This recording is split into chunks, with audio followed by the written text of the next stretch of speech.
Hey there, Kevin here with another episode of the Feel Good English podcast. How you doing out there? Are you smiling? And speaking of smiling, today I have an interview with Vanessa, the English teacher, who has a wonderful smile. She is an experienced American English teacher, and today we're going to talk a little bit about why she got into English teaching. I asked her the difference between teaching Americans that are in high school versus teaching foreigners learning English that are the same age. And like always, we're going to talk about a book, and Vanessa chose a book called The Diary of a Young Girl, which is a fascinating true story about Anne Frank. And Vanessa chose some quotes to talk about from the book, which give great insights onto life, how to live a better life, how to be a better version of yourself, and how to improve the lives of others as well. Vanessa is also going to talk about what she thinks is key to becoming a confident English speaker. And like always, if you want transcripts to this episode, go to feelgoodenglish.com, where you can find out how to become a member, which gives you access to transcripts for free. So after the episode, go to feelgoodenglish.com to learn more about that. And without any further delay, let's get into the interview with Vanessa from speakenglishwithvanessa.com.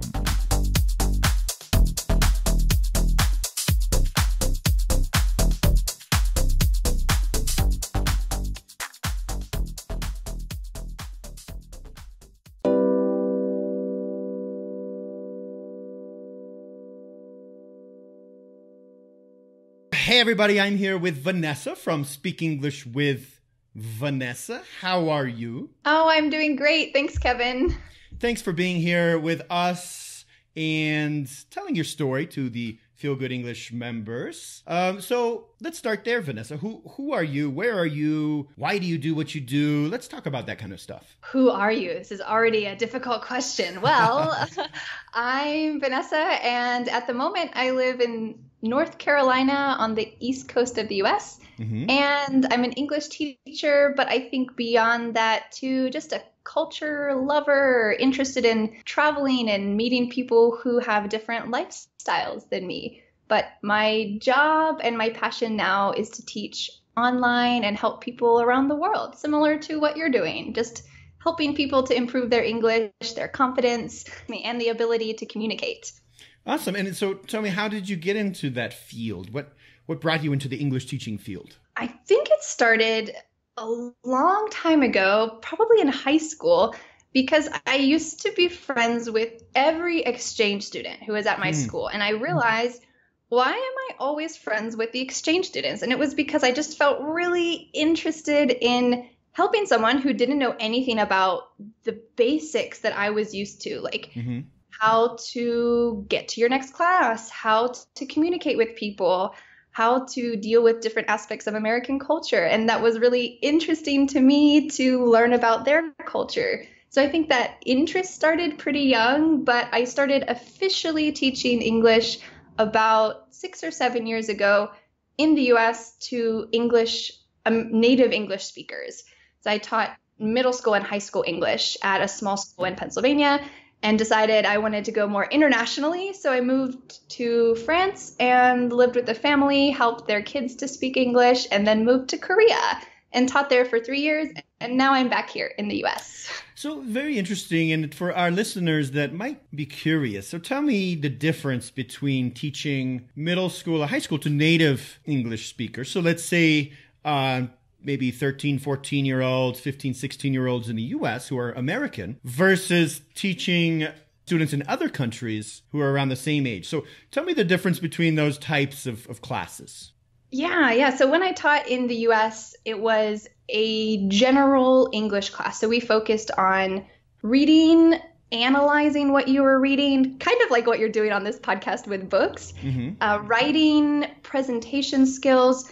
Personally, I didn't really want to push the more grammatical side of it, diagramming sentences and really stressing about spelling, those kind of things. I wanted it to integrate a more natural approach. The school wasn't always pleased with that, but I think the students loved being able to do projects and presentations instead of just multiple choice tests. So I tried to be a little more natural in that way. But those students obviously could speak English naturally.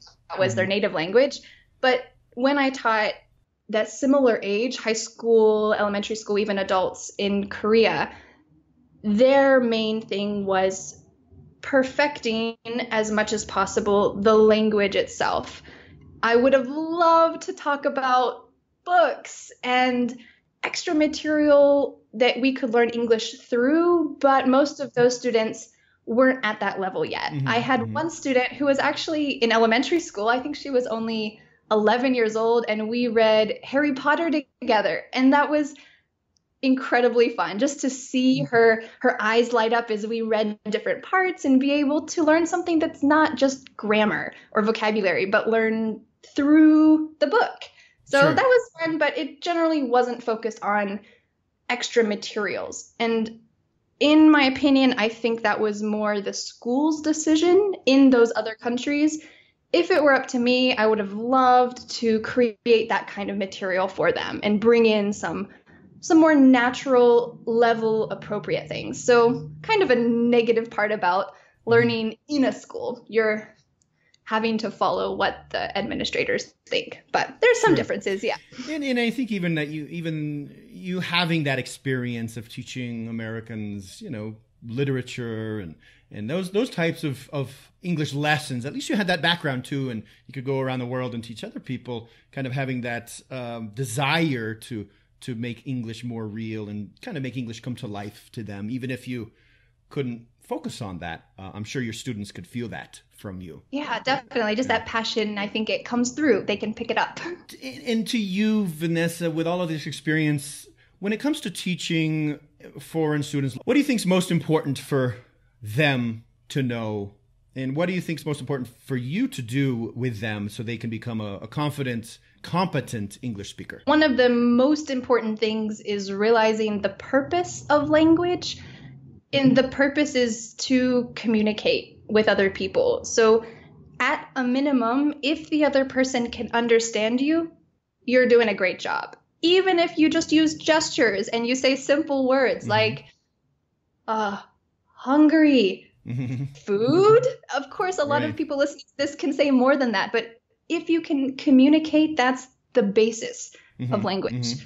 So I think a lot of English learners feel really stressed about being perfect and remembering all the rules and anything polite or rude or anything that they learned in school, but really coming back to the basics of communication is going to help build confidence and just have fun.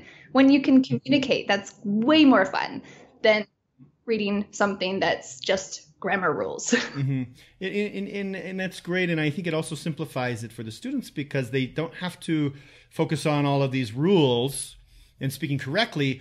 They can focus more on building their skills and building the ability to communicate through using certain words, using their bodies, developing those skills of communication more than focusing on the real specific details and all of those rules that can frustrate a lot of learners. So yeah, and it's good to get to those as you become more of an intermediate learner, advanced learner. But I think feeling confident that I can communicate with someone else, that's the base thing. And when you feel confident in that, okay, great. You can tackle more difficult details in the future, learn little nuances and whatnot. But if you can communicate, be satisfied with yourself. That's a great point to be at.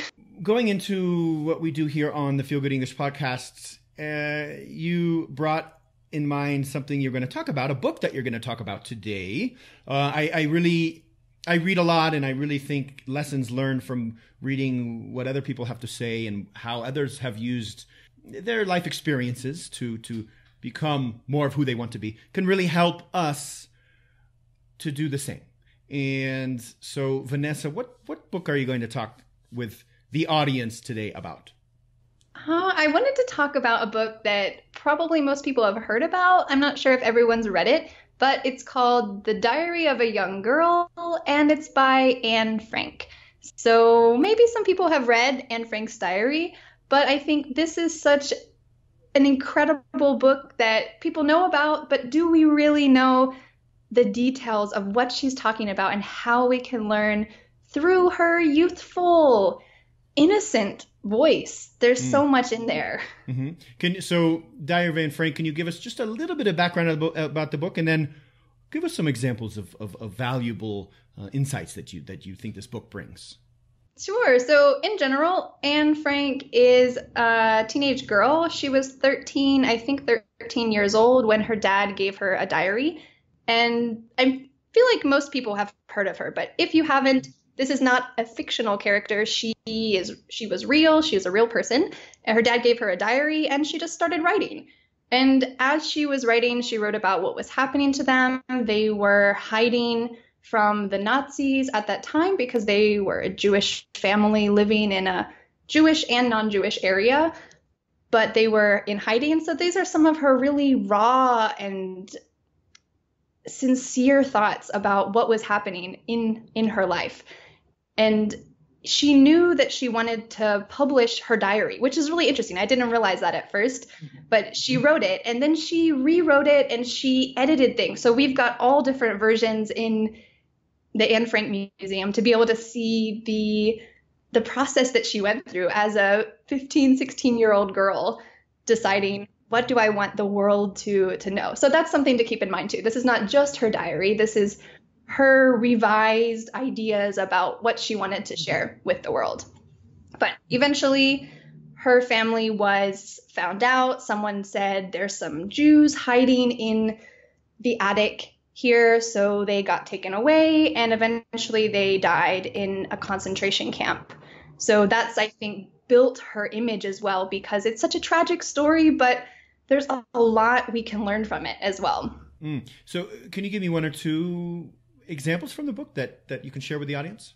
Yeah. Well, I've got some quotes here because I think that's the best way to hear it, is just through her voice. And this is a translation. She didn't write it in English, but I think that we can still learn from it. And this is one that I wanted to mention about how we can accomplish so much. So she says, and remember, she wrote it when she was 13 to 15 or 16 years old. So she was a young teenager living a really challenging life. So this is not from a mature 40-year-old woman with life experience, just a child becoming a woman. So she said, everyone has inside of him a piece of good news. The good news is that you don't know how great you can be, how much you can love, what you can accomplish, and what your potential is. Wonderful. So clear and straightforward. Right, which I think is the benefits of her being so young at the time. So that's talking about that quote too, the good news inside of us. Yeah. So she was saying that we don't really know our potential. Is that right? We don't really know how good we can be, how powerful we all are. That's what I heard from that. Is that Yes. what you gained as well? Yes, I think that sometimes we need to, in our darker times or in our self-doubting times, to realize that with the right motivation, we do have a lot of potential in us, a lot that we can do. And I found the quote, probably a lot of people have heard this. I think it's also something that's succinct and clear, but she says, how wonderful it is that nobody need wait a single moment before starting to improve the world. Today, we can do it now. And these are all taken out of a longer story that she wrote talking about the day. But as you read this book and you realize that these kind of philosophical points are coming from a young teenager, I think personally it makes me kind of rethink teenagers. And when we see them, especially as people who are not teenagers anymore, when we see teenagers, we've got these stereotypes and ideas, but really there's so much more depth that's there. And not just for teenagers, but for people who maybe from a different country or different background, rethinking what we know about them or what we think we know. What's amazing about this is the conditions that she was in while writing these words. And For me, it's almost, I'm trying to think of how she was able to have these insights on life, these big life ideas, while being so oppressed and scared and basically hiding to save her life. Yeah. Yeah, I think a lot of those things too are based on just the human ability to adapt to different situations. She was still with her family.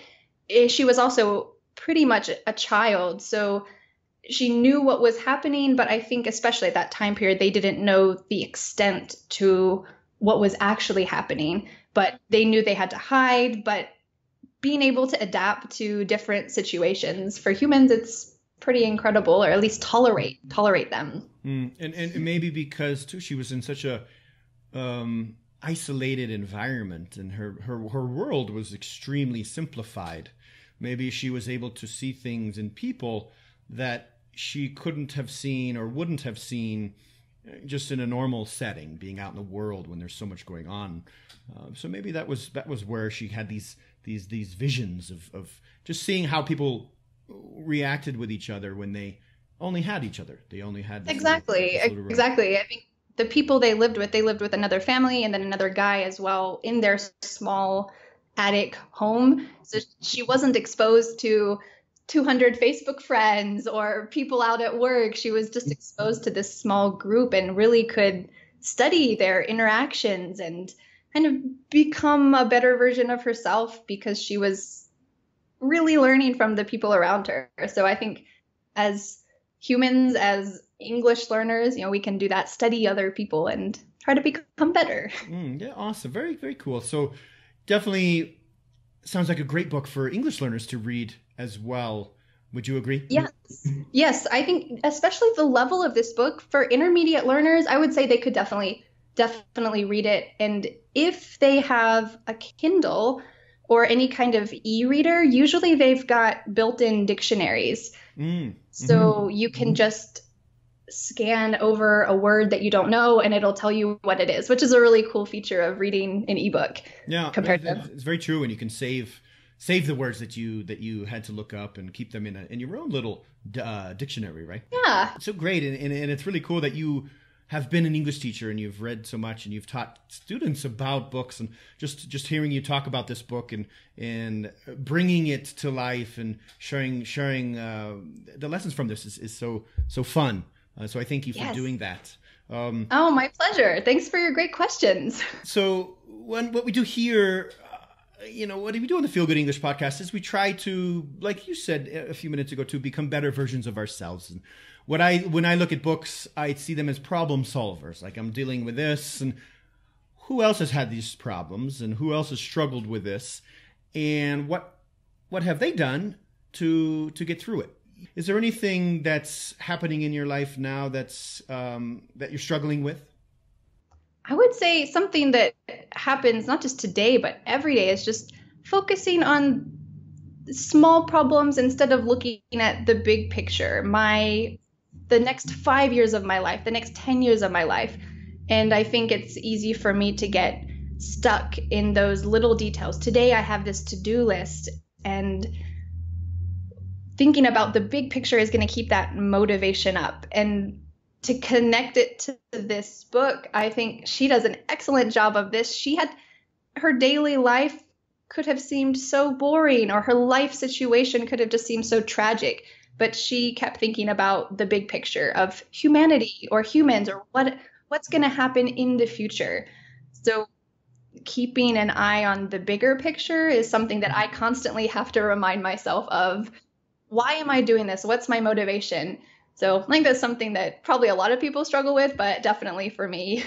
Definitely connect with that. And even as English speakers, I think sometimes students, they lose the bigger picture of what they're doing, day to day studying or having problems or trying to communicate in English. They always will face little problems, and maybe they'll get frustrated and stressed and bored, discouraged. But what would be the big why behind what they're doing?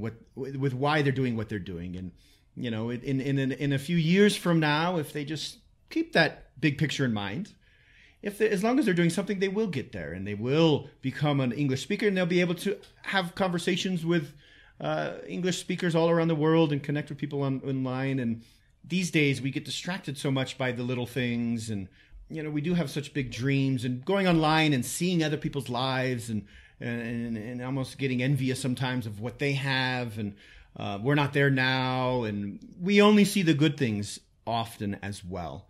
Behind that are stories of people getting through day to day and dealing with small problems every day for months and years, and then eventually getting to a place where they will post a picture of themselves on the beach with a computer saying, "Look at my life." But there's a story behind this, and it's the path to get there.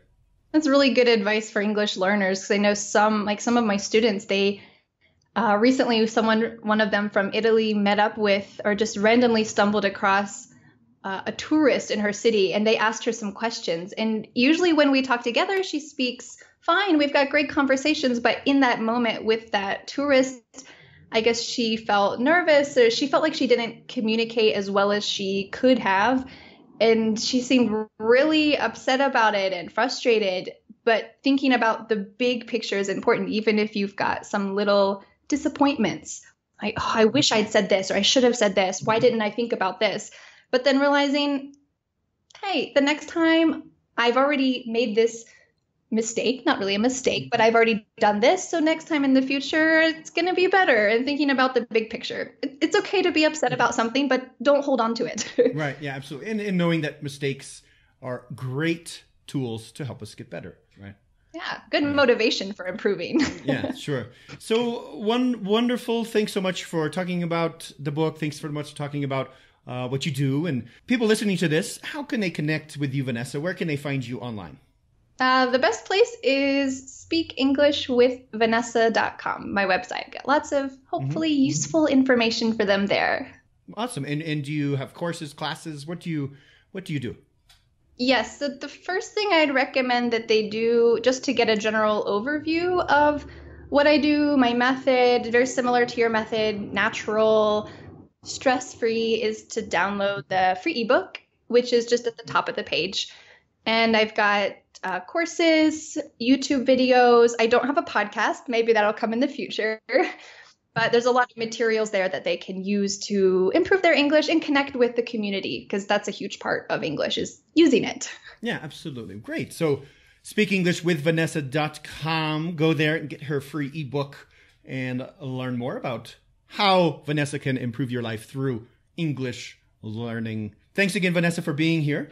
Oh, my pleasure. Thanks so much for having me, Kevin. Alrighty, and we'll talk to you soon. Yes. See you later, Kevin. Bye-bye. Bye. Bye.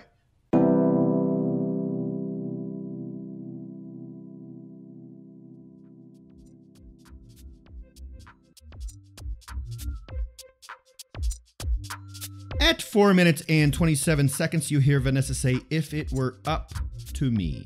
To be up to me. If it were up to me, I would do things differently. If something is up to you, it would make it your decision. If it were up to me, I would never teach grammar, for example. Or if it were up to me, I would never go back to that school. If it were up to me, meaning if it was my decision. 5 minutes and 12 seconds. 9 minutes and 10 seconds. Vanessa says they were in hiding. Anne Frank and her family were in hiding. This just means they were hiding somewhere. You could say they were hiding in an attic, they were hiding from the Nazis, or they were in hiding. So when you say they were in hiding, that becomes the adjective form. They were in hiding. Versus they were hiding, that's a verb. So it means the same exact thing. It's just a different word form. 15 minutes, 15 seconds, built-in dictionaries. If something is built in, like in a Kindle, when you're reading a digital book, they have dictionaries built in. It means it's part of the system. It comes with the system. It's built into the system. Another example, on your phone, it has a built-in camera or a built-in microphone. It's built into the system. It's built into the product. You don't have to add it. And a nice little expression Vanessa uses a couple times. She says, "my pleasure." If somebody thanks you for doing something, like "thanks for being here," or "thanks for helping me out," or "thanks for talking about this book with me," you could answer with "my pleasure." meaning it was my pleasure to do this for you. It's something that made you happy as well. Kind of like saying you're welcome, but instead of saying you're welcome, you would say, oh, my pleasure. Like it was not a problem. I liked doing this.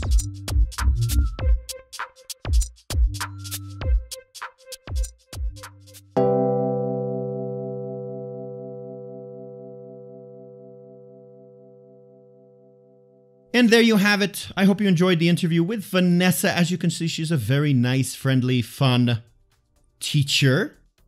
If you want to know more and connect with her and possibly even buy a course or have classes with her, go to speakenglishwithvanessa.com. Again, if you want transcripts to this episode, go to feelgoodenglish.com. If you want to find out how to get a digital version of the book, A Diary of a Young Girl, you can also find that on my website. Until the next episode, stay positive, think of the big picture. Don't get too frustrated and lose focus. Know that this day-to-day struggles and difficulties and frustrations are all helping you get closer to the big picture, your big dream in the future. Keep working hard, keep focused, and stay positive, and you will get there one day. Thanks for listening. Until next time, bye-bye.